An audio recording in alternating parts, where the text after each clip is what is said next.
अमिताभ, गृह मंत्री अमित शाह की बैठक पर सबकी नजर है। 2 दिन का उनका ये दौरा काफी महत्वपूर्ण रहने वाला है। कहते हैं कि चुनाव से पहले जब वो किसी राज्य का दौरा करते हैं तो चुनावी माहौल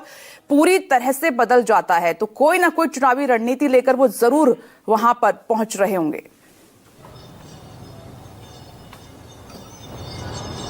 जी विपरीत, निश्चित तौर पे गृह मंत्री अमित शाह का यह दौरा जो है काफी महत्वपूर्ण है, क्योंकि आज शाम वो पटना आएंगे और सबसे पहले आज जो उनकी है पार्टी के जो पदाधिकारी हैं, जो पार्टी के नेता हैं, मंत्री विधायक हैं, उनसे वो उनके साथ बैठक करेंगे और कल गोपालगंज में यूं कहें कि पहली चुनावी सभा जो है बीजेपी की तरफ से, एनडीए की तरफ से, वो कल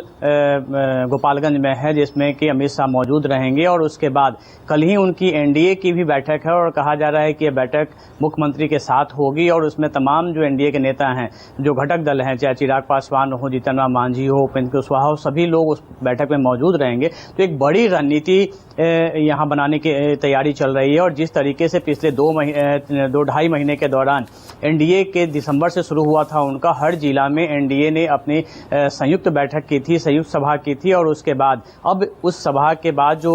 उसके जो रिपोर्ट आए हैं, अब उसके आधार पर अब एनडीए की जो महत्वपूर्ण और बड़ी बैठक जो है कल होने वाली है। तो ये काफ़ी इस पे सभी की निगाहें लगी हुई हैं, क्योंकि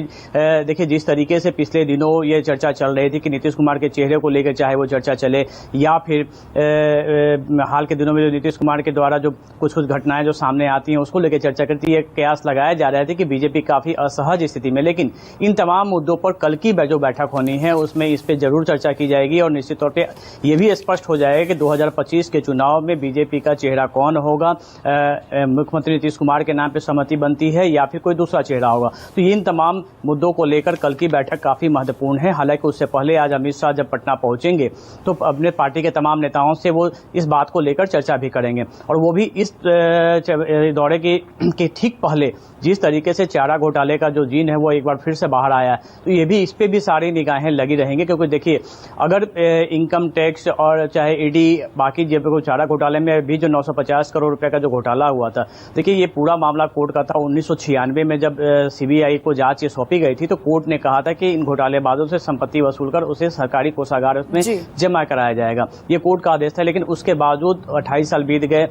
अभी तक कुछ कार्रवाई नहीं हुई थी। तो निश्चित तौर पे अब जो कार्रवाई शुरू होने वाली है, हालांकि इतने ही आसान नहीं है क्योंकि कई उसमें जो थे वो बरी हो गए, कई लोग ऐसे थे जो जिनका निधन हो गया। तो अब ये आसान भी नहीं है क्योंकि कई संपत्तियों को ईडी और इनकम टैक्स ने पहले ही जब्त कर रखा है, चाहे वो लालू प्रसाद यादव की फैमिली के हों या फिर इस पूरे मामले में जो अन्य जो करीब 600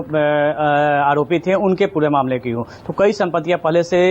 इन एजेंसियों के कब्जे में है। तो वो कोर्ट की भी एक प्रक्रिया है, इन एजेंसियों की प्रक्रिया। लेकिन उन सब के बीच जिस तरीके से देखिए पिछले दिनों एक और वीडियो भी आपने देखा होगा जिसमें कहा गया था कि तेजस्वी यादव नहीं, लालू यादव पर अटैक करना है। तो ये तमाम जो चीजें शुरू हुई है उसी का एक हिस्सा माना जा रहा है कि बीजेपी की रणनीति है कि एक बार फिर जब चारा घोटाले का भूत सामने आएगा तो उसके बाद परिस्थितियां काफी तेजी से बदलेंगी, क्योंकि इसमें कहीं न कहीं आरजेडी बैकफुट नजर आएगी। चलिए ठीक है, नजर रहेगी। समस्तीपुर से राजीव भी हमारे साथ जुड़ गए हैं।